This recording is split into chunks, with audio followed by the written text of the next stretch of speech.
Good afternoon and welcome to the voting list number 6. This is Friday, March the 8th for the Health and Government Operations Committee.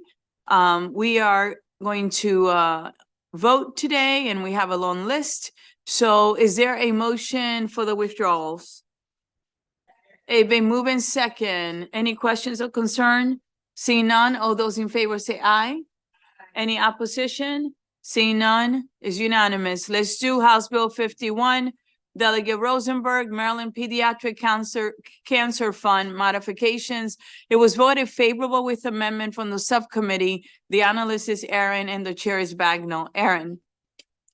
House Bill 51 limits the authorized uses of the Maryland Pediatric Cancer Fund to providing grants to eligible applicants to conduct pediatric cancer research only. Authorization for funds to be used to provide grants for pediatric cancer prevention and treatment are repealed. There is a reprint in your packet that reflects amendments adopted in the Public Health and Minority Health Disparities Subcommittee. The amendments require the 5% of the fund that the secretary is authorized to distribute to a promotional account to be allocated to a state-based childhood cancer organization to be used to promote further donations to the fund and to educate the state scientific community about the opportunities for childhood cancer research through the fund. The amendments establish the Pediatric Cancer Research Commission to oversee the award of competitive grants from the Pediatric Cancer Fund and to public and private entities in the state. Delegate Bagnall. Thank you, Madam Chair. This was non-controversial once we understood why we were moving the funds and it passed unanimously. Okay. I would move the amendments. Second. It's been moved in second. Any questions on the amendments or concern? Seeing none, all those in favor of the amendment say aye. Aye. Any opposition? Seeing none, on the bill as amended. It's been moved in second. Any questions on the bill as amended? Delegate Szeliga. Thank you. You're welcome. I am supporting the bill, but I remain concerned that we're going to potentially take away funding for kids with cancer to fund cancer research. I know the lady said that it doesn't happen, but you know, I think the fund was set up to help kids with cancer directly who have cancer. So not that both, you know, cancer research is laudable, but not as laudable as helping a kid with cancer. So hopefully she was right. Thank you, Delegate Szeliga. Any other questions or concerns? All those in favor say aye. Any opposition? Seeing none is unanimous. Does anyone not want to be on the bill? All right. Wonderful. Thank you all and thank you. House Bill 76 is Delegate Lopez bill. Health Occupation Pharmacist Administration of Vaccine. It was favorable with amendment out of the committee. The analyst is Lisa and Collison, Vice Chair Collison is the chair. Lisa. As introduced, this was an emergency bill that repealed obsolete language that temporarily authorized a licensed pharmacist to administer certain vaccines under specified circumstances to individuals aged 3 to 17. Instead, as introduced, the bill permanently authorized a licensed pharmacist to order and administer vaccines to an individual as young as 5 years old. There is an amendment on page 6 of the packet, reprint on page 8.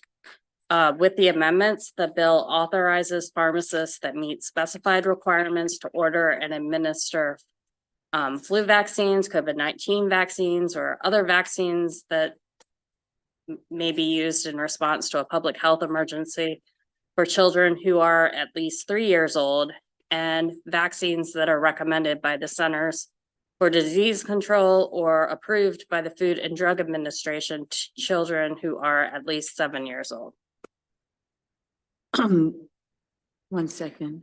Is that Delegate Collison? Sorry, Vice Chair Collison. You're sitting right next to me. Thank Go you, ahead. Madam Chair. You're welcome. So this bill, folks were working together on this bill to try to come to a consensus place. There are still folks who have several concerns, and we tried to address them in the bill. One is the lack of parental consent as explicitly in the bill. Instead of the parental consent, we have a reference to the parental consent rules in other parts of the health general law that essentially says that this is what that this is necessary before this can happen. We changed the age in order to make it more acceptable. So with that, I would move 7, unless it's one of the 3, flu, COVID, or an emergency, a drug in a public emergency. No, then it's 3. It's 3. And 7 for all other vaccinations. Okay? Yeah. The questions? Are there any questions? Delegate Taveras? No, not a question. I just wanted to make sure that I was marked as favorable on 51 Okay, thank you. and as a sponsor. Thank you. And Delegate Shalega has a question. Thank you. I know we've all been contacted by opponents of this bill, and they've weighed in on mandatory staffing minimums and prohibition on quotas. And they note that California, Ohio, and Virginia are putting on these guardrails. So, I'm just would love to have you comment on that. this bill is reflecting the experience we had during COVID. I don't have the report in front of me, but essentially during the 3 years we had a public emergency, the pharmacists were doing the vaccinations very successfully. There were no issues. And so we felt that, we're learning from that experience and want to move forward. And we're actually being more restrictive in that we raised the age to 7 because during the public emergency, it was 5. Any other questions? Delegate Kipke? Thank you, Madam Chairman. I ordered welcome. several amendments to this bill, which have not arrived yet. I can just talk about those amendments and then you can see them on the floor, or what would be the committee's preference? I think I would want to hold it and you can offer the amendments in committee and we can discuss it. Is that okay? We could do that on Tuesday. I believe we're going to vote. All right. Thank you so much for the courtesy. Is that okay with you, Vice Chair? Fine. All right. Thank you. You're welcome. So let's hold that one, please. Let's do House Bill 265, Delegate Shi, Insurance Producer Licensing Requirements, Education and Experience. It was voted favorable with amendment out of the committee, and the analyst is Lisa and the Vice Chair is Collison. So this is a jointly assigned bill with the Economic Matters Committee. Their primary were secondary. As amended, the bill repeals specified education and experience requirements necessary for an individual applicant to obtain an insurance producer license from the Maryland Insurance Administration. Specifically those that require an individual to take a pre-licensing course and work for at least 1 year within the past 3 years before applying for a license. There are amendments on page 13 of your packet that exclude certain limited lines credit insurance producers from the bill. Delegate Collison. So I would ask that whomever attended the ECM hearing, if you have any information, any further information on this bill? Who attended the Economic Matters Committee hearing? Who was assigned to it? Yes. So Blending together, but I think I was. Yes, everybody was in favor of it. okay, It is. They felt like if you could pass the exam, you didn't necessarily have to take the course, but if you want to take the course, it's still available, but ultimately the course is there to prepare you for the exam. thank you, Delegate. With that, I would move the amendments. It's been moved in second. Any questions or concerns? All those in favor say aye. Aye. Any opposition? Seeing none on the bill as amended? It's been moved in second. Any questions or concerns? Seeing none, all those in favor say aye. Aye. Any opposition? I just want to thank Delegate Shalega for attending. It really matters when you attend because we want to know what happens. So thank you for the feedback. We have next House Bill 393, Delegate. You cannot co-sponsor. We're secondary. It's economic, they're primary. But that was a good try. Maybe getting a good lawyer will get it. No, just kidding. Delegate Bagnell, House Bill 393, Higher Education Maryland Dent Care Program Eligibility. It was favorable out of the subcommittee. Aaron and Bagnell. Aaron. The bill expands eligibility for the Maryland Dent Care Program to include part-time dentists or dental hygienists. The bill also authorizes the Maryland Higher Education Commission's Office of Student Financial Assistance in collaboration with the Maryland Department of Health to establish prorated loan repayment assistance for part-time dentists or dental hygienists participating in the program.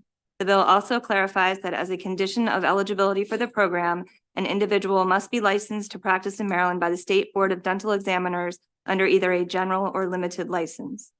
No amendment. Delegate Bagnell. Thank you, Madam Chair. We had a really good discussion about what the pathways are. Again, this was about expanding the pool of eligibility, not the pot. The Maryland State Dental Association had proposed an amendment that ultimately we did put to the subcommittee, and the subcommittee did not vote to take the amendment, and it passed not unanimously. And I would move the bill. The bill has been moved in second. Are there any questions or concerns from the committee? Delegate Riley. This one looks like, I didn't know that, but this one went to appropriations as well? Do we have their vote on that? They're secondary, so they'll vote after we vote. Oh, okay. You're welcome. It's a good question. Any other questions or concerns? Seeing none, all those in favor say aye. Aye. Any opposition to the bill? All right, does anyone not want to be on that bill? It's favorable. Oh, it's favorable, sorry. See, I did it, Delegate Woods. Okay. It has been indeed. House Bill 499, Delegate Bagnell, Health Occupations, Private Dental Offices, Infection Control. This is favorable with amendment, and it's Lindsay and Rosenberg. Lindsay. This bill requires each owner of a private dental office to designate a licensed dentist to be the supervising dentist for the office. A supervising dentist must complete the registration required by the State Board of Dental Examiners and be responsible for all infection control activities within the office as specified. If a supervising dentist relinquishes their responsibility for infection control activities, the owner of the private dental office must immediately designate an interim supervising dentist until a new supervising dentist registers with the board.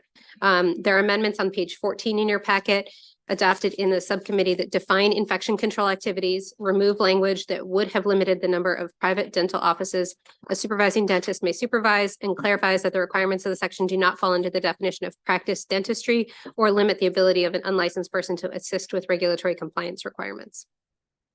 The amendments and the bill were approved unanimously by the subcommittee. I would move the amendments. The amendments have been moved in second. Any questions or concerns? Seeing none, all those in favor say aye. Aye. Any opposition? Seeing none on the bill as amended? It's been moved in second. Any questions, concerns? Seeing none, all those in favor on the bill as amended, say aye. Aye. Any opposition? All right, who does not want to be on that bill? Delegate Shalega? Delegate Morgan? Delegate Riley? Delegate Chisholm? Delegate Hutchinson? Okay. All right. So now we're on to House Bill 548, Delegate Gazzoni, Task Force on Responsible Use of Natural Psychedelic Substances. It was favorable with amendment. It is Aaron and Bagnell. Aaron. The bill establishes the Task Force on Responsible Use of Natural Psychedelic Substances to study and make recommendations related to the use of natural psychedelic substances. There are amendments in your packet beginning on page 18 that were adopted in the Public Health and Minority Health Disparities Subcommittee. The amendments authorize the task force to determine additional natural psychedelic substances that can be studied, alter the membership of the task force, provide that the Cannabis Administration shall staff the task force, and strike language related to making recommendations to establish requirements for a natural psychedelic permit and recommendations related to supervised adult use. Delegate Bagnell. All right, I'm not going to touch it. Thank you, Madam Chair. The amendments were actually proposed by the subcommittee, and it passed unanimously. I would move the amendments. Second. The amendments have been moved in second. Are there any questions or concerns? Yes, Delegate Kipke. Thank you, Madam Chairman. You're I was very welcome. interested in this hearing, Delegate Gazzoni. It was very interesting. And I asked the library to send me articles or medical papers that talk about the pros and cons of this emerging, yet very exciting developments.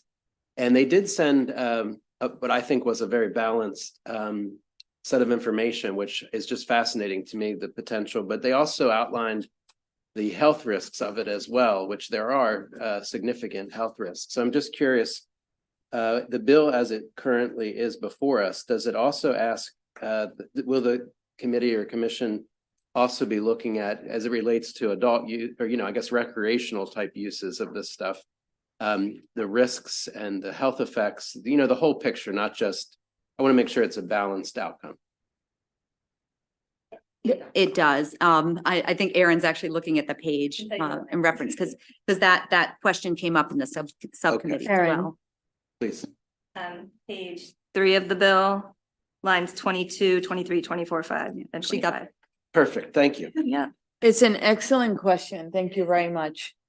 And we really appreciate it and welcome it. So all those in favor of the bill as amended, say aye. Did we moved it, right? Okay, so we moved the amendment on the bill as amended. Is there a motion? Is there a second? It's been moved in second. Any questions or concerns?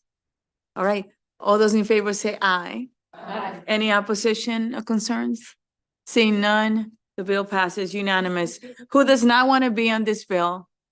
Delegate Shalega, Delegate Chisholm, Delegate Morgan, Delegate Riley, Delegate Kipke. All right. House Bill 566, Delegate Grossman, State and Local Government, Real Property, Confederate Naming Prohibited. It is favorable with amendment, and it is Lindsay and Kerr. Lindsay. So as introduced, this bill would have prohibited a state entity or political subdivision of the state from assigning a Confederate name to real property owned by the state or political subdivision. And if existing real property already had a Confederate name on the effective date of the bill, the state entity or political subdivision would be required to assign a new name to the property by January 1st, 2027. You have amendments in your packet starting on page 21 adopted in subcommittee that alter the short title of the bill, strike the bill as introduced, and instead creates a commission on state and local government real property bearing Confederate names as an independent unit of the executive branch consisting of 24 members, one from each county, appointed by the governor with the advice and consent of the Senate. The commission is required to meet at least quarterly, appoint a director with the approval of the governor. The director's annual salary is set at $80,000. The commission is required to develop and implement a framework to identify real property bearing a Confederate name that is owned by the state or a political subdivision and make recommendations regarding real property that should be renamed. The subcommittee also added language clarifying that nothing in that section authorizes the commission to actually rename real property owned by the state or a political subdivision.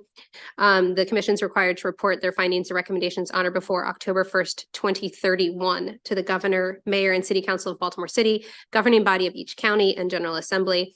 And the bill takes effect July 1st, 2025, and then terminates June 30th, 2032. I know Delegate Kerr is not here. The vote in subcommittee on this bill was 8-3. Okay, so are there any questions on the bill? Oh, Delegate Morgan. Questions on the amendment? I think I understand it. Thank you for the committee. Let me move the amendment. Yeah. Can someone move the amendment? Can someone second it? Any questions? Go ahead, Delegate. Thank you for being patient. Thank you, Madam Chair. Thank you for the committee doing some work on this bill and trying to improve it. I did have a question, and I think I heard there is an expiration date on this commission, correct? Yes, 2032, so it's got 7 years. Okay, because I mean, there's only so many things in the state that can be renamed, so. Yeah. It has a sunset. Yeah, Yeah. so I appreciate that. As I stated in the bill hearing, I'm just concerned that we're erasing history. And I think this gets really complicated when we're renaming things. And as I mentioned, as the fiscal note calls out, I'll give you an example. You have a Henry Douglas Drive up in Frederick County. So that was a guy, I researched him. That was a guy that actually was like the Alexander Hamilton, I guess, of the South, that actually rode with Stonewall Jackson. He was a soldier and he lived in Virginia. He was a young guy when he first enlisted.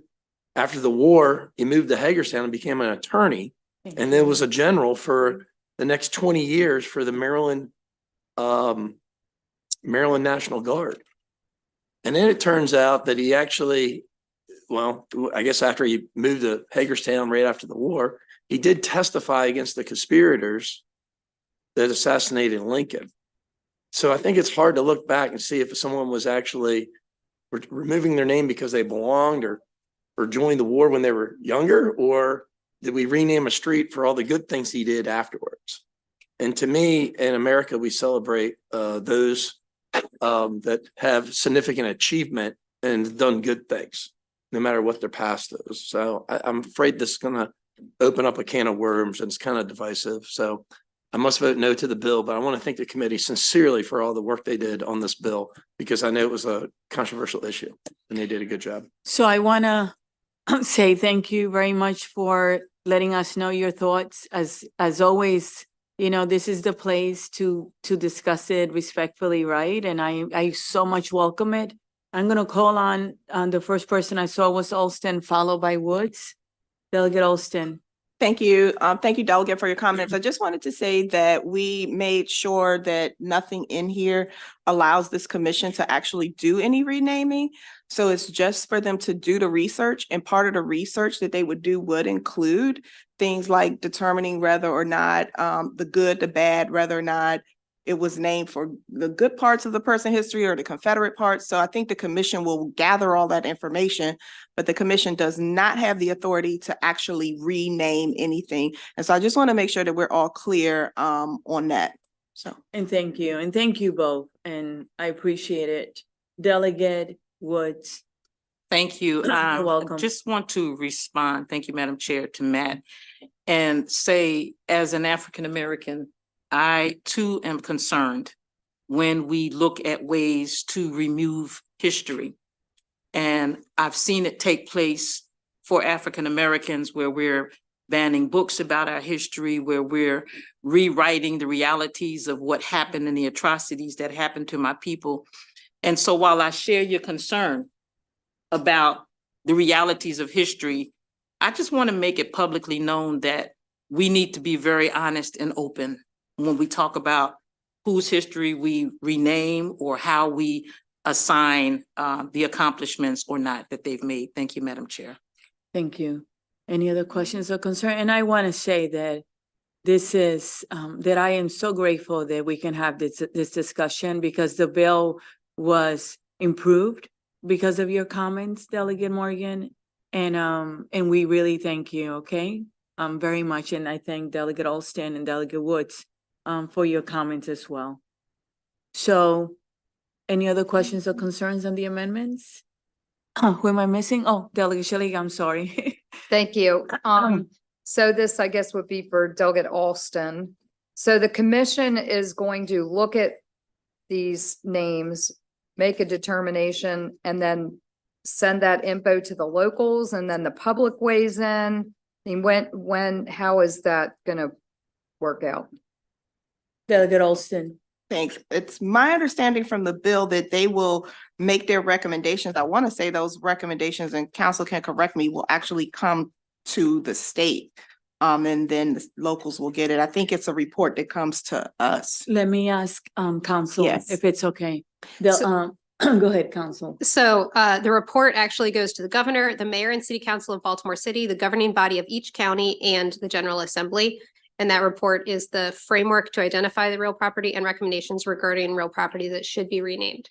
So after that point, it's up to the state and political subdivision to take whatever steps are necessary to rename the real property if they choose to do so. And it would presumably depend on what the real property is that's been identified. So for the example of a road owned by the state, MDOT has their processes for renaming roads. If it was a building, whatever entity owns that building, if it was DGS or some other entity, then that entity would go through whatever steps are necessary to rename it again, if they choose to.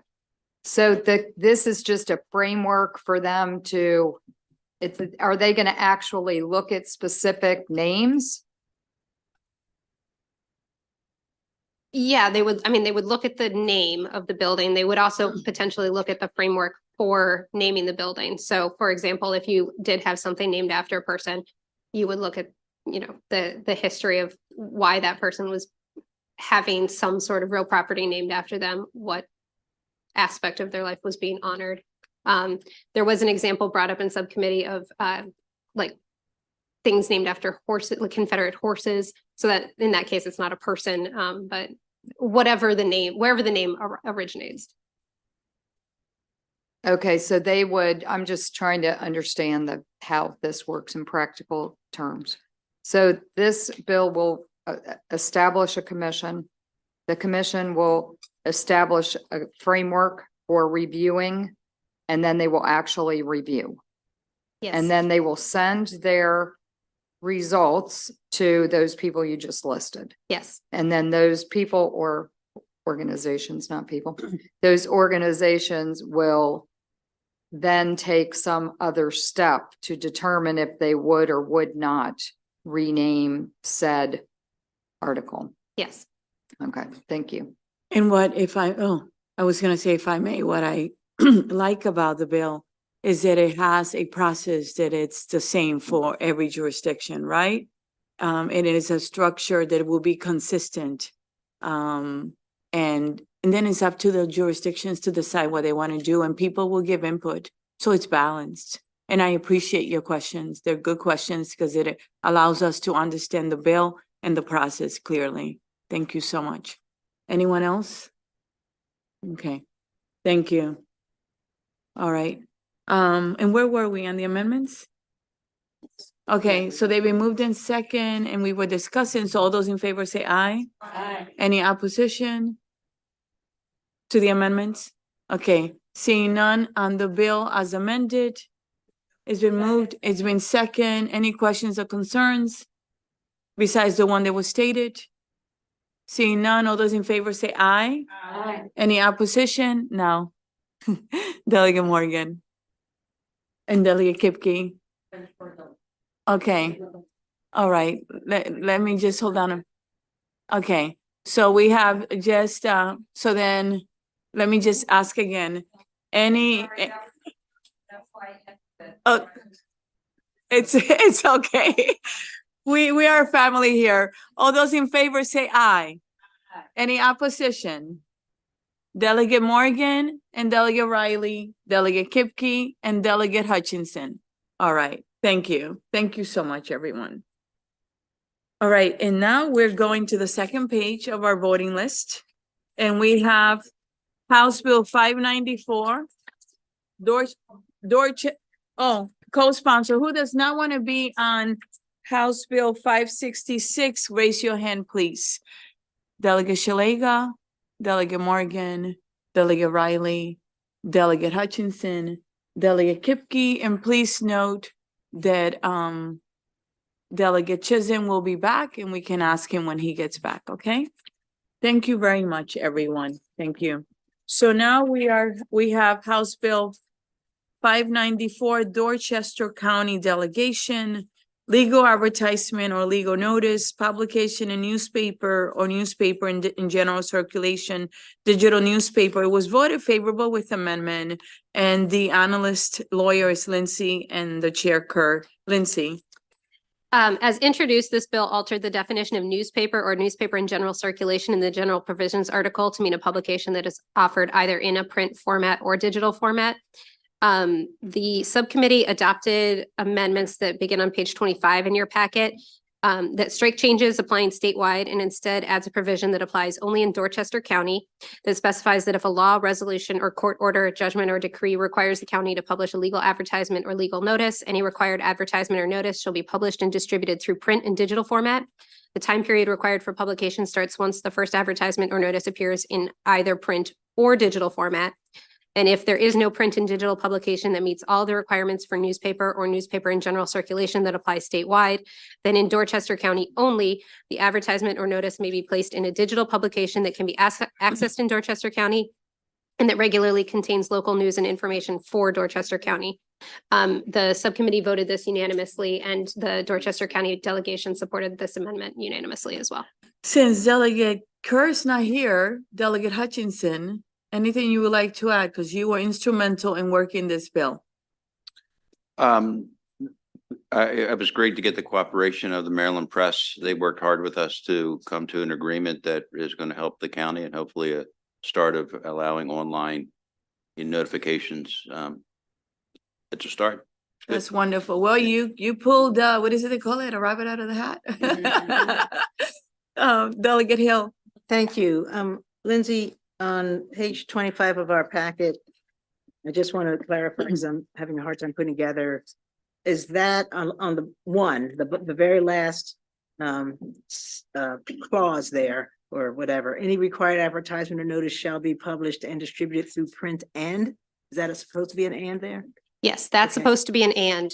If you go to page 26, item 2 is that the time period is on the first advertisement or notice in print or digital format. But they have to put it in both. Right. And then 3 is if they don't have a print publication that meets those requirements, then just in Dorchester County, they can Okay. do. Thank you. Thank you for the question, Delegate Hill. And Lindsay, thank you for responding. We have, so this was favorable with amendment, right? Did we do the amendments? I don't remember if we did. It's been moved in second. Wow, it's been a long week. I'm so sorry. It's been moved in second. All those in favor say aye. Aye. Any objection to the amendments? Seeing none on the bill as amended, is there a motion? It's been moved in second. Any questions or concerns? Seeing none, all those in favor say aye. Any opposition to the bill? Seeing none, thank you so much. And we cannot go on this bill because it's a delegation bill. House Bill 676, and thank you, Delegate Hutchinson again. 676, Delegate Morgan, Right to Try Act, individualized investigational treatment. It was favorable with amendment. It is Lisa and Delegate Collison. Lisa. This bill specifies that a manufacturer operating within an eligible facility may provide an individualized investigational treatment to an eligible patient. The treatment may be provided by a manufacturer without compensation or by charging the patient for the cost of or associated with the manufacturer of the treatment.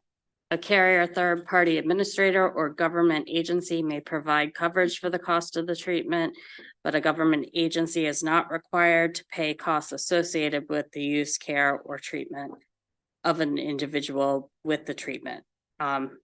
There are amendments on page 27 of your packet that require the written document used for informed consent to include any alternative procedures or courses of treatment that might be advantageous to the patient, any reasonably foreseeable side effects, risks, or patient discomfort, and a statement describing the extent to which confidentiality of records that identify the patient will be maintained.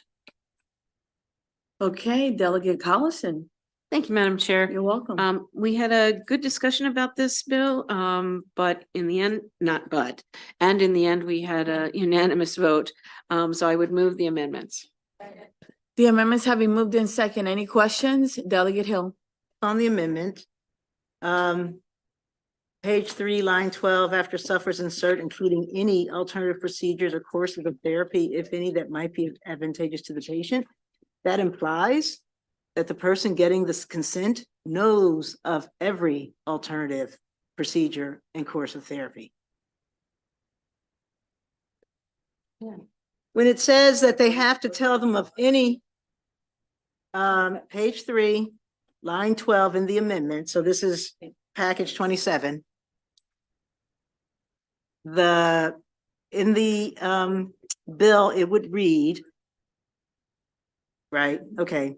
So taking it in context, starting with line 10 on page 3, explain the currently approved products and treatments for life-threatening and severely debilitating illnesses from which the patient suffers, including any alternative procedures or courses of treatment, if any, that might be advantageous to the patient.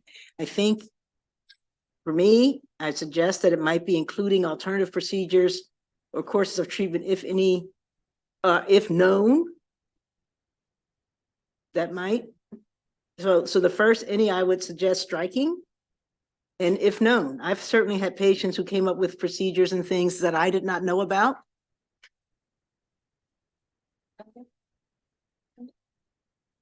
I'm fine with changing it. This is pulled from I believe it was the framework set up for the federal-wide assurance that suggested any consent form should have that language. So that's where it was pulled Right. in that meeting that you and I were in.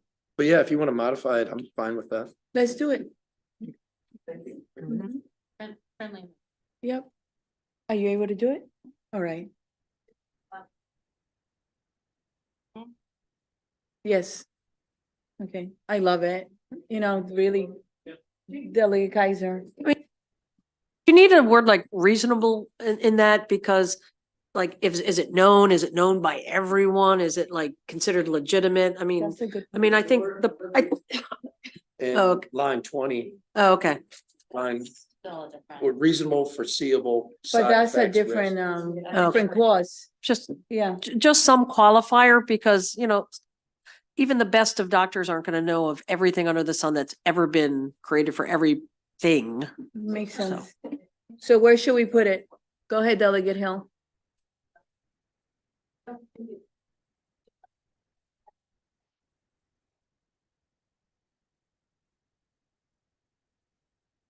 Known to the provider receiving or getting the consent. The person who's treating is what their knowledge is. They're the ones getting the consent. They're the ones that are obligated to let the patient know about, what other options they're aware of. Anyone else? Okay. So we're clear now? All right. Thank you. And I appreciate it. It makes it better, okay, by talking about it. And this is the place. So we're going to vote on that amendment. And everyone understands it, right? The change we just did. So can you move it, please? But I'm actually moving all them. Yes, including that one. So I would move the amendments. They've been moved in second. All those in favor say aye. Aye. Any opposition or concerns? Seeing none, on the bill as amended. The bill is amended. It's been moved in second. Discussion. I think about the phrasing we just did, so it might be including alternative procedures or courses of treatment that the provider may know of, that the provider knows of, that might be advantageous to the patient. So including alternative procedures or courses of treatment known to the provider. How about it that way? Known to the provider that might be advantageous to the patient. Is All right, go through it again so that Lisa can, you got it? Okay. Yeah. Because we're Delegate going Kaiser? really fast. that do it, Delegate Kaiser? Thank you, Delegate. I just wanted to ensure that we weren't putting doctors in some weird place by not knowing of something that's new or experimental or something else, and not trying to do anything, of course, to hurt the bill. I love the bill. So I don't know what the right qualifier words are, but. I think that does it. So let's vote again on all the amendments. All those in favor say aye. Aye. Any opposition? All right, Delegate Hill, no more reading. On the bill as amended, on the bill as amended, on this particular one right here, you can read on the others, because we want, Lisa and I want to move on, okay? On the bill as amended, it's been moved, second. All those in favor say aye. Aye. Any opposition? All right, who does not want to be on the bill? Raise your hand. Okay, great. House Bill 726, Delegate Kipke, pharmacy benefits managers, definition of purchaser and alteration of application of law. It was favorable with amendment out of the subcommittee, Lisa and Collison. Lisa. Take your time. House Bill 726 alters the definition of purchaser to include and insure a nonprofit health service plan or health maintenance organization with one exception for purposes of state law governing pharmacy benefits managers. The bill generally applies provisions of law governing PBMs to all entities providing prescription drug coverage or benefits in the state, including programs subject to the Federal Employee Retirement Income Securities Act, or ERISA. That's, yeah, the acronym. There are amendments on page 28 that strike provisions of the bill regarding pharmacy and therapeutics committees. Delegate Collison. Thank you, Madam Chair. This is a bill that's come back to us a couple of times, passed it last year, and it did not move in the Senate. There is an amendment to the bill, as Lisa just said, that puts it in a posture that the MIA is comfortable with. And so I would move the amendment. Second. Lisa. I forgot to mention that the subcommittee actually did not have that amendment. I should have pointed that out. Sorry. Okay. Thank you, Lisa. That's, as Lisa just said, when we voted in subcommittee, we didn't have this amendment. The MIA did not send it to Delegate Kipke until after the subcommittee meeting. So we are moving the amendment for the first time here. Are there any questions regarding the amendments? They've been moved in second. First, I saw Lewis, followed by Hill. Thank you, Madam Chair. You're welcome. Yes, ma'am. I just want to make sure what the bill does now that it has an amendment. Can someone put that in plain language? Because there's no oxygen in my brain to do a lot of analytic thinking at the moment. It's been a long week. So in general, the bill is saying that the regulations that we have put in place on pharmacy benefit managers in the recent years can now be applied to plans, federally regulated plans, that they had not been able to do that in the past. And that was because of a Supreme Court case in 2019, I think. And so now we're able to expand it. At least that's the information we have from our Attorney General and from our Maryland Insurance Administration. What's been edited out or deleted by the amendment are things that may be more aligned with the plan itself and not the reimbursement rate, because the Supreme Court decision said these regulations, as they apply to pharmaceutical or PBM reimbursements, they could be regulated, but they cannot go into the plan design itself. And so what the MIA asked us to remove were things that were on the edge in terms of, is it plan or is it reimbursement related? So they're much more comfortable with this way. Thank you, Delegate, Madam Vice Chair. So this bill will allow the MIA, the state, to more tightly regulate reimbursements for PBMs? The activities, all of the activities of PBMs that relate to reimbursement. That relate to reimbursement. Right. But it won't touch the rates. No, it wouldn't touch themselves. The rates. Although the intention is that with greater regulation, rates could be constrained. Thank you. Thank you so much. And thank you for the question and thank you for explaining it. Delegate Hill, followed by Bagnell. An answer. Thank you. Delegate Bagnell. Thank you, Madam Chair, and thank you, Madam Vice Chair, for explaining this, because yeah, it's tough to have capacity. I know some of the opposition that was raised was around the integrity of the ERISA plans.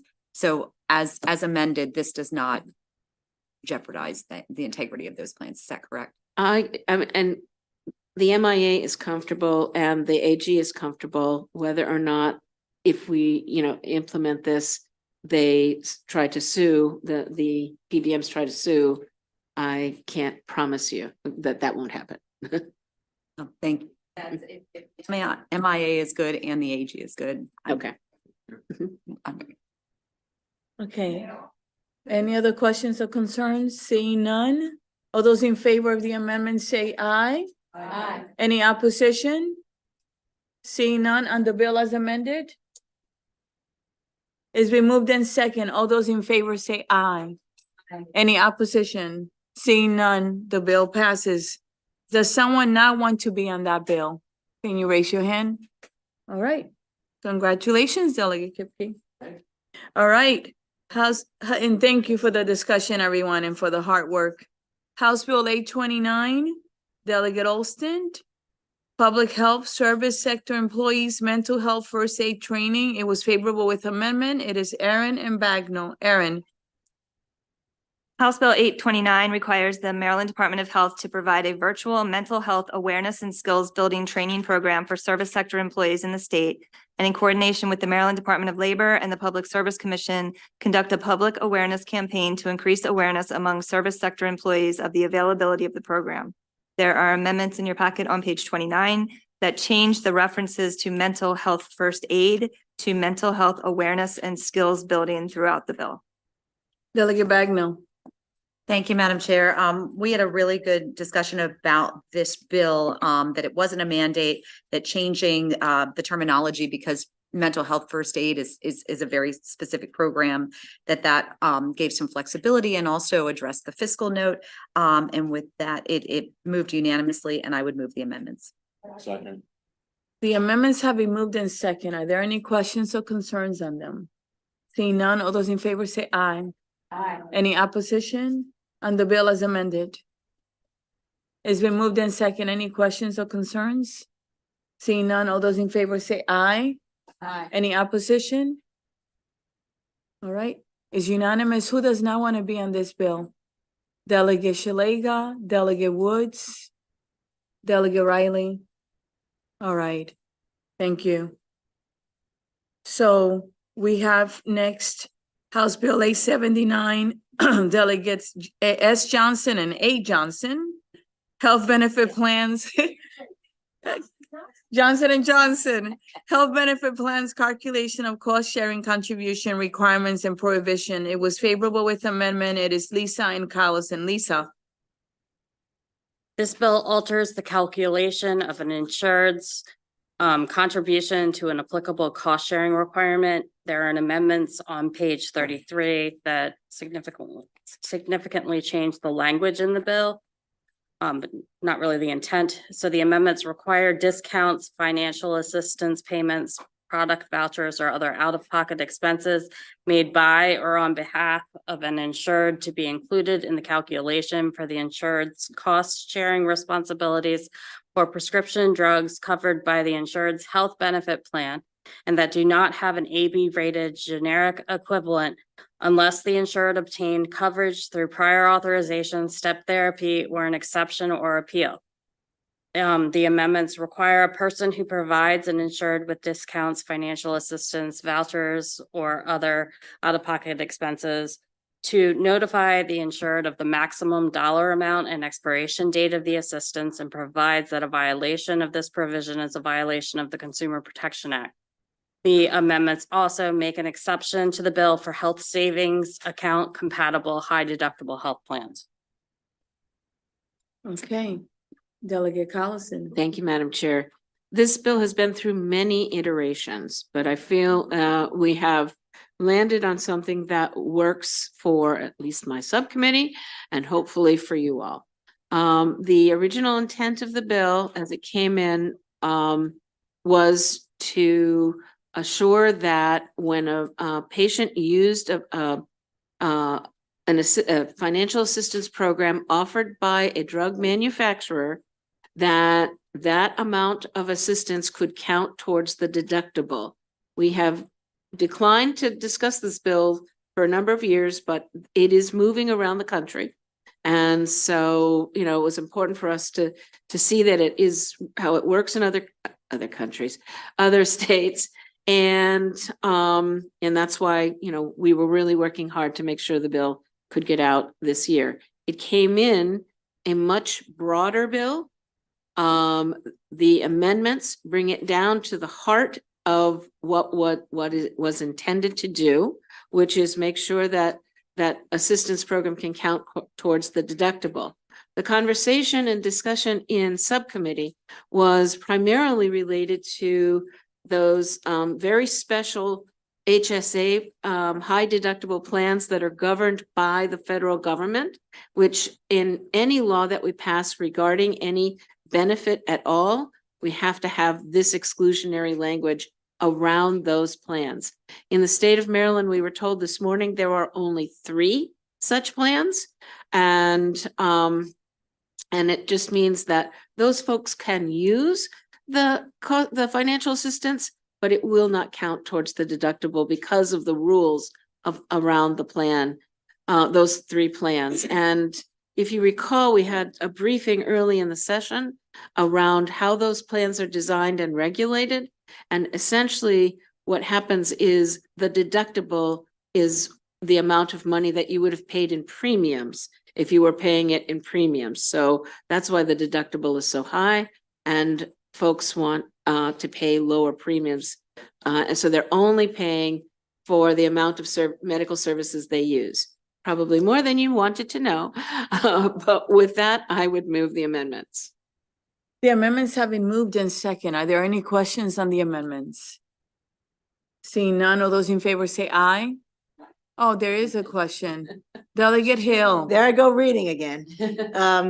So I want to be clear with the amendments, we're talking about any discount, but is it fair to say that we're thinking about those drug card discounts largely, or are there other discounts that we're talking about? Because those are the ones I'm. The discounts that we're talking about here are direct financial assistance. Those cards operate on a completely different system. You're talking like GoodRx? Yeah. No, that wouldn't count under this bill. Okay, so if we're talking about the kidney fund, which is a national organization that provides supplemental payments to help people who need dialysis and treatments, does that cover that? Because I know here in Maryland for a while, people would get that payment, but their insurance would not count it.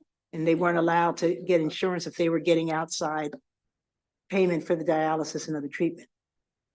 Or this is only for drugs, so it doesn't, but the kidney fund would also cover medications and things like that. So does that affect something like the kidney fund? I will defer to council, but it looks like it would. If you look at C1, it's not exclusive to So any kind of financial payment. Right. Okay. And it says a person that provides a discount. Who are these people that are providing discounts? What do we mean by person as opposed to an entity? And on 34 on our packet C, it says a person that provides a discount. And I'm trying to figure out who people are who are providing discounts. Just for one thing, remember the term person includes an entity. So that's why we use it, because Okay. it's broader. So It doesn't mean a entities- person. So Okay. mainly we're talking about manufacturers that are offering coupons. It's the main focus of Right. this. That was the intent of the bill. Okay. Yeah. And so a prescriber, or rather a dispenser, or somebody that would also, if someone said, I'll give this to you at a 10% off, that would also count that? A prescriber? No, a dispenser. So a pharmacy? Pharmacy, or there could be a doctor's office that's dispensing and saying, Well, we're doing a discount this week. or My something. understanding, that would probably be in the form of the coupon. So yeah, it would be counted. Okay. My understanding is that providers sometimes provide. But the that's when it's coupons. free, right? But Right. sometimes they'll do a disc, so traditionally, Yeah. like under some insurance companies, if like, for instance, if something usually a service or something, and I think Steve can attest to this, something costs $20. And I say, well, I know your situation, I'm gonna let you have it at cost of 10. If I told the insurance company it was 20 and the person paid 10. Can I just say Delegate Johnson has some clarification. Can you let Okay. him do it? Sure. Thank you, Delegate Johnson.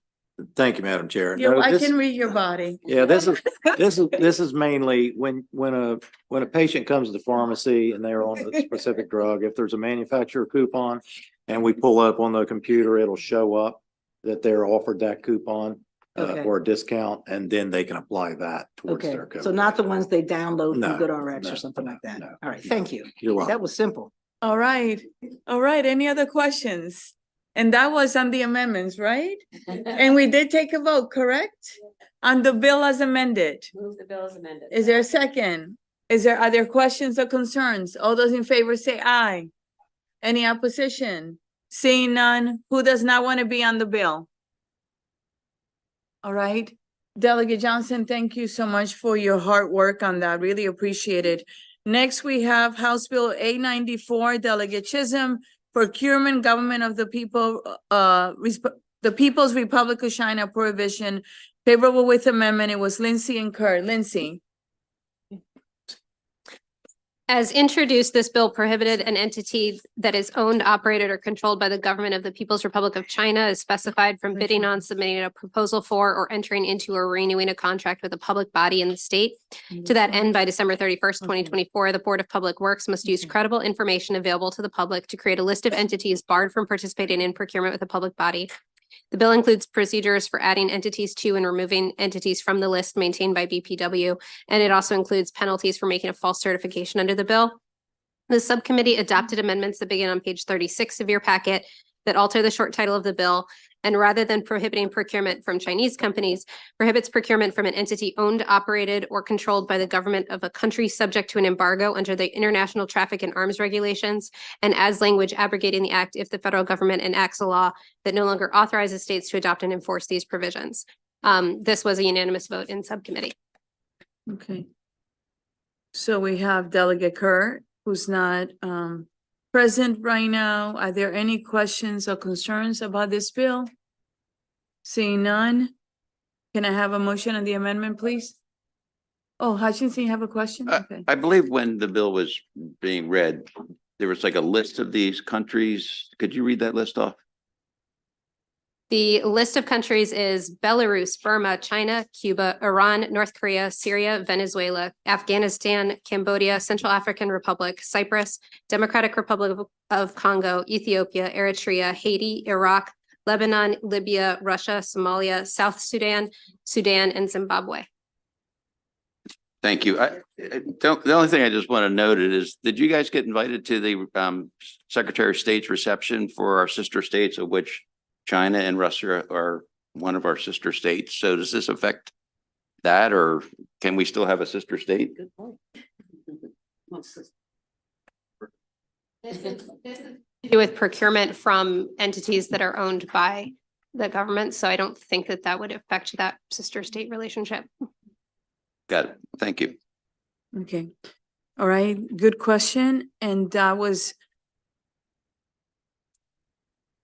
Delegate Hill. Can we ask the Secretary of State about that? If his question? Do you want to hold the bill, Delegate Hill? I think we ought to, yeah, only for a day or so, till the next voting session. Okay. Because I think we ought to know whether what it's affecting. Okay, so we're gonna give only one hold. So because next week is crossover, so we're gonna, you get one for the year.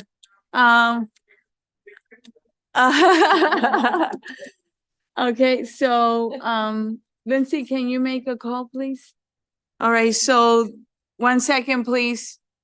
Lindsay will make a call and we will hold the bill till Tuesday. Okay? You don't want to hold it?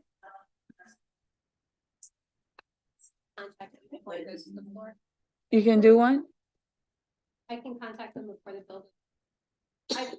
I feel pretty strongly that there's.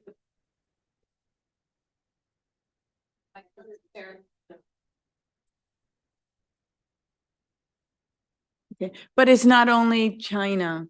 So there are many other countries. So there's a difference, and the title actually changed as well. All right. So thank you for checking. So you don't want the whole, you want me to take the vote on it? All right.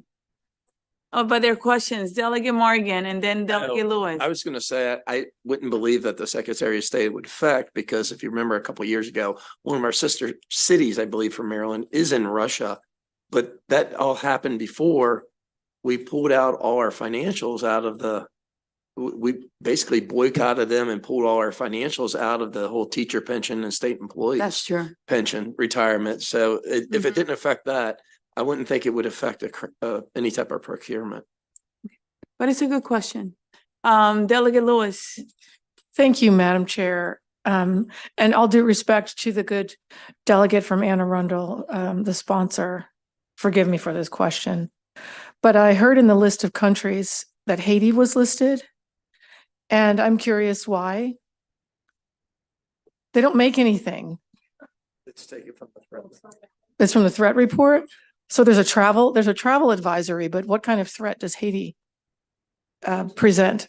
Hold on a second, Delegate. She'll address it. Specific to the international traffic in arms regulations, it says it's the policy of the United States to deny licenses or other approvals for exports or imports of defense articles and defense services destined for or originating in Haiti, except the license or other approval may be used on a case-by-case basis for defense articles and defense services intended solely for the support of or use by security units that operate under the command of the government of Haiti, to include the Coast Guard, defense article and defense services intended solely for the support of or use by the United Nations or United Nations authorized mission, and personal protective gear for use by personnel from the United Nations and other international organizations, representatives of the media and development workers and associated personnel.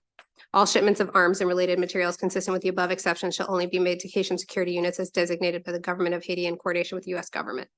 So ITAR includes full and partial embargoes. So there are countries that have partial embargoes. Haiti is one of them, others that have full embargoes.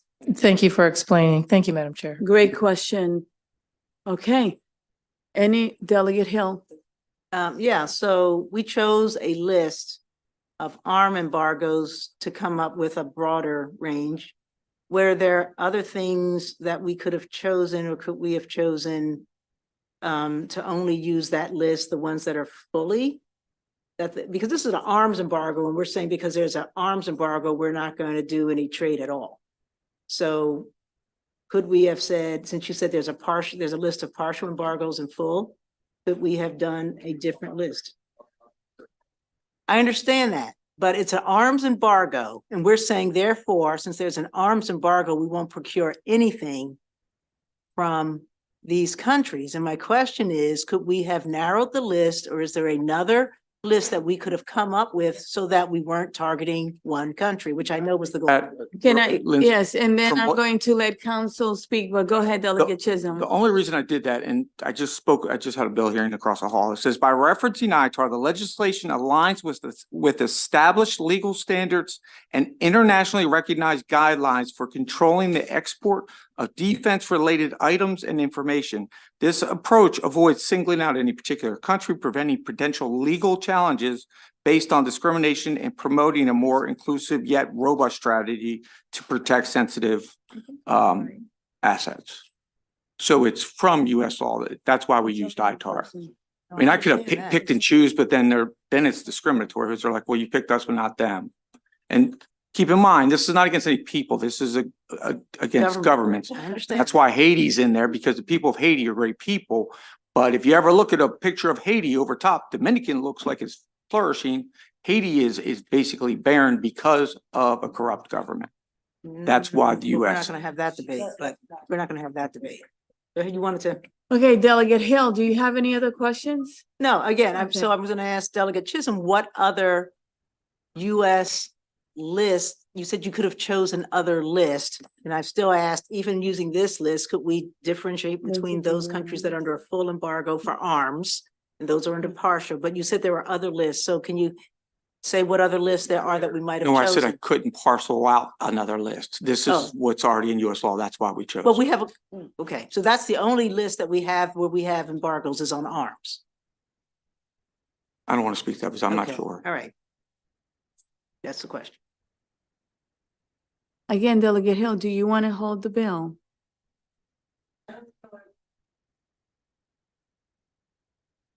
Okay, so you want to hold it and think about it over the weekend. I have Delegate Gazzoni.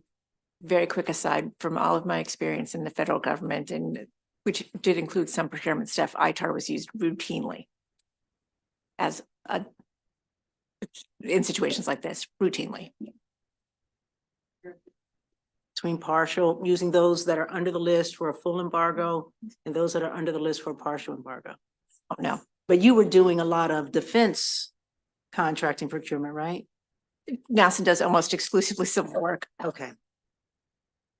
Lindsay, There's also an exemption for government space cooperation under the subparagraph related to Russia. So NASA would have been off of that too.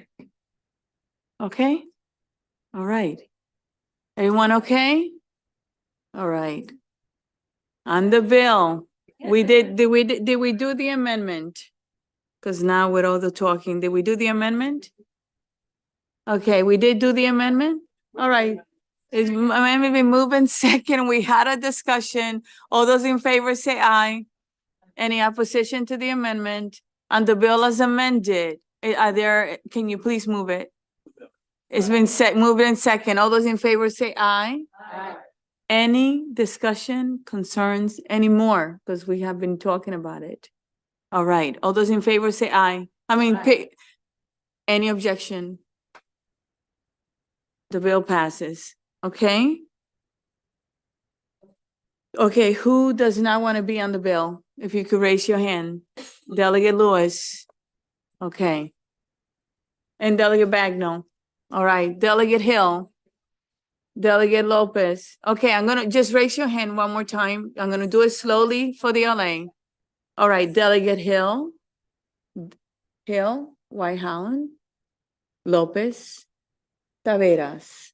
To my left, Bandari, Bagnell, Martinez, Woods, Lewis, and Gazzoni. Yes, please. All right. Mine's in a different order because I started this way, but Lewis, Bagnell, Woods, Hill, White Holland, Lopez, Taveras, Bandari, Martinez, Gazzoni. Okay, Anything that I missed? everyone's okay? All right, thank you for the discussion, okay? We appreciate it.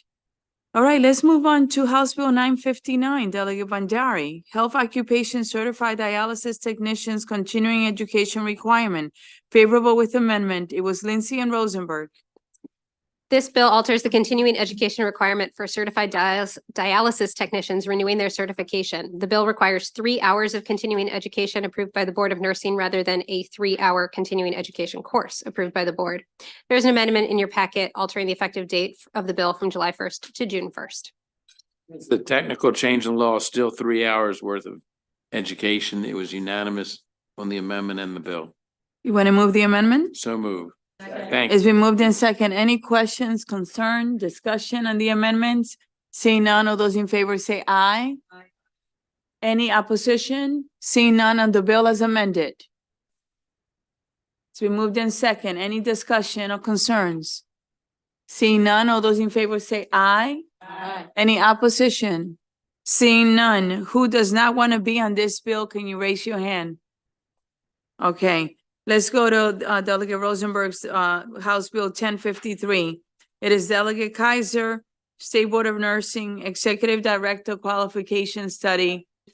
Yeah, I did because he needs to go, so I'm accommodating him. All right, no, thank you for checking me. I appreciate it. So again, it's House Bill 1053. It was favorable with amendment. It is Lindsay and Rosenberg. As introduced, this bill would have required the Department of Health to convene a stakeholder work group to study the qualifications for the Executive Director of the State Board of Nursing. There are amendments on page 42 in your packet that rather than requiring a study, the bill repeals the requirement that the Executive Director of the State Board of Nursing be a registered nurse and specifies that the bill takes effect July 1st, 2025, or on the termination of Section 2 of Chapters 222 and 223 of 2023. Those are the bills that transferred operational control of the board to MDH. And this is Delegate Rosenberg. Right. No other health occupation board in Maryland requires that the chair, the executive of the board be a member of the profession. And that could happen under this bill as it's now before us, but it would not be required. But I would want the committee to know most states do have such a requirement for nursing.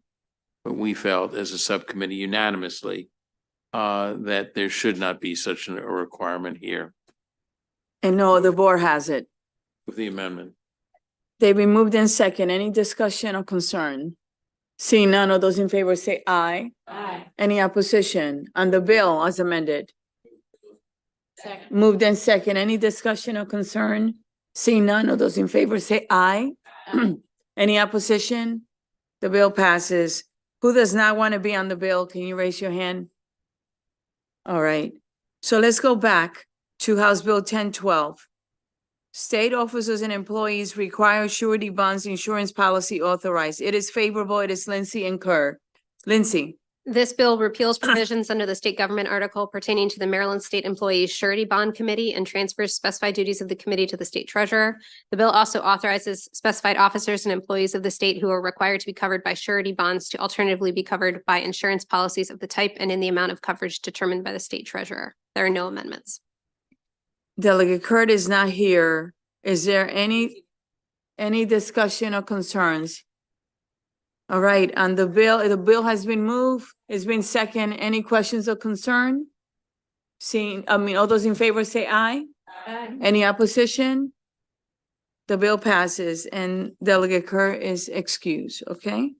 For the record. House Bill 1019, Delegate Olson, mental health law petitions for emergency evaluation. It was favorable with amendment. It was Aaron and Bagno. Aaron.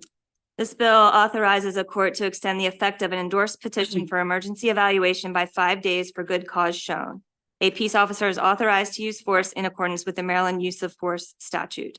There are amendments that were adopted in the Public Health and Minority Health Disparities Subcommittee that are on page 39 of your packet. The amendments provide that the extension for the petition based on good cause must also be based on the presenting behavior of the individual for up to 5, and that can be extended for up to 5 days at a time, but not exceed a total of 30 days. That each motion must be made by the original petitioner and shall be based on a separate motion, and petitions must be served expeditiously and shall include on the petition the date that the petition expires. The amendments authorize a peace officer to use force in accordance with section 3524 of the public safety article, which is the Maryland Use of Force statute when executing a position. Delegate Bagno. Thank you, Madam Chair. We had really good, honest discussions around this with the subcommittee and with multiple stakeholders, the Office of the Public Defender, the Disability Rights Maryland, Honor Own Maryland. Ultimately, they helped us make the bill much better. And though we don't have consensus, we definitely got to a comfort level and addressed all of the concerns as best we could.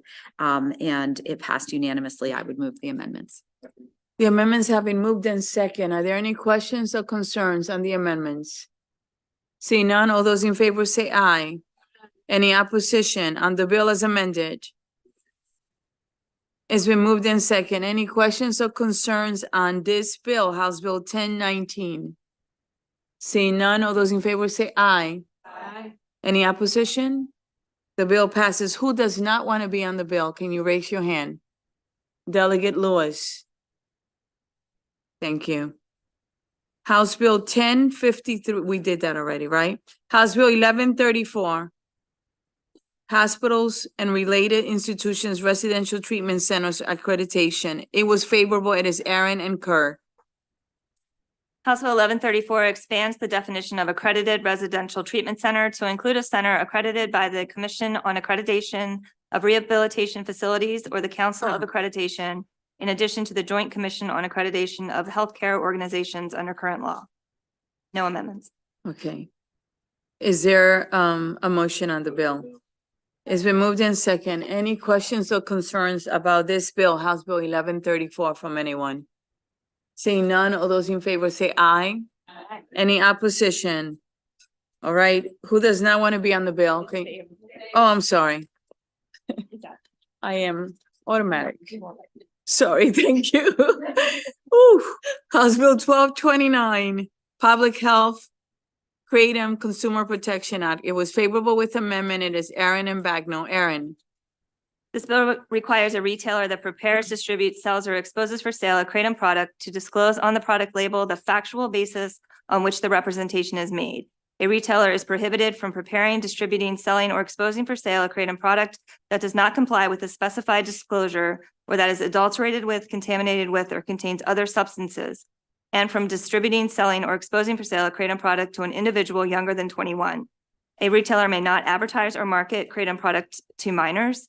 and the Department of Health must adopt regulations to implement the bill and collaborate with the Maryland Hospital Association to report to the General Assembly by December 31st, 2025 on the number of adverse health events observed in individuals after use of opioid-like substances, including kratom and tianeptine. There are amendments in your packet on page 44 that were adopted in Public Health and Minority Health Disparities Subcommittee. The amendments clarify that kratom products are products marketed for human consumption and clarify that a retailer may not sell a kratom product that has not been recognized as a dietary ingredient or approved by or an approved drug by the U.S. Food and Drug Administration. The amendments increase the fines in the bill and prohibit a retailer from advertising that kratom has therapeutic benefits. Delegate Bagno. Thank you, Madam Chair. So we had the discussion on 1229 and 1230 together. And we talked about that, that we were taking some baby steps with kratom, that we were limiting who had access to it, that we were limiting how they could market it. But there are people in the recovery community that have asked us not to ban it. And it passed not unanimously because there was still an outstanding question on where the retailers were, and I would move the amendments. So do we know where the retailers are? Yes, thank you, Madam Chair. Yes, I did speak to them, Kaylee Locklear, and she said, yeah, they basically did not take any position on this because they do know that the products are very harmful and they do not sell, and none of their retailers sell the product. She said I could have called, I think it was Ellen Valentino, but I was fine with the information she gave me, and I'm voting for the bill. And thank you for asking the question and for following up, okay? So it has been moved and second. Any questions, any other questions or concerns? Seeing none of those in favor say aye. Aye. Any opposition? On the bill as amended? It's been moved in second. Any questions or concerns on the amended bill? Seeing none of those in favor say aye. Aye. Any opposition? Seeing none, who doesn't want to be on the bill? All right, let's go to House Bill 1230. It is Public Health, tianeptine. I'm probably pronouncing it incorrectly. Consumer Protection Act. Yeah, favorable with amendment. Aaron and Bagnall. As amended, House Bill 1230 prohibits a retailer from distributing, selling, exposing for sale, or advertising for sale a tianeptine product to an individual. A violator is guilty of a misdemeanor and subject to a criminal penalty. There are amendments on page 46 of your packet. The amendments strike language that would have required certain labeling and that would have only banned the sale of tianeptine to individuals younger than 21 years of age. The amendments increase the penalty for a retailer that violates the provision of the bill from $500 to $5,000 and strikes language in the bill related to advertising tianeptine products to minors. Delegate Bagnall. We had a great discussion. This was passed not unanimously for the same outstanding question on the retailers, and I would move the amendments. The amendments have been moved and second. Any questions or concerns on the amendments? Delegate Shalega. Thank you. 500 to 5,000 seems big. The fine on page handwritten 47. The subcommittee had was respectfully wanted to take a harder stance on tianeptine because that was the testimony that we heard of the young people that died. They started on kratom, they advanced to tianeptine, and ultimately they died, and so the subcommittee approved increase in the fines. Could somebody unknowingly sell it? I mean, is it in a, that's the only, look, I'm all for this. I said to the chairman after the hearing.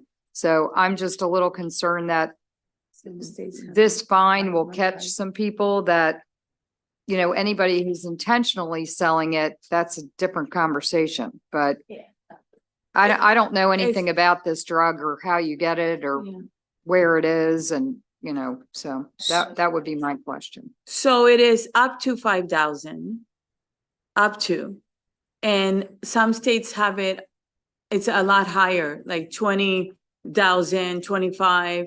It is, it is not approved. We're not even supposed to have it. The FDA issue they issue, what was it? A press release, a warning saying not to let it come into this country, Okay. as well. So it's not supposed to be So- out there. So no one's unintentionally selling, like it's not in a supplement that That's right. the No, other drug, no. the kratom, it kind of sounded like, Kratom is like in a tea, it's in a gummy, Yes. tianeptine, Okay. nobody is inadvertently. selling okay, it. thank you. That's all I needed to know. No, Thanks. I appreciate the questions. Those are excellent questions. Delegate Johnson. On this, talking about the fine increase, I am really happy to see the subcommittee increase the fine, because if we're gonna get serious about not selling to kids, this is 15 pills, and you can get this stuff for about $50. They sell to 10 kids, they've got their $500 fine. So if you really want to deter it, then get serious about the fine for it. So I was glad to see the subcommittee raise it to 5,000. Thank you, Madam Chair. Thank you. Thank you. Any Delegate Hill? Oh. Okay. All right. Any questions or concerns? Yes, Delegate Taveras. Want to be clear, the fine is Up direct, to $5,000. I understand, directed to who? The retailer. Got it. Okay.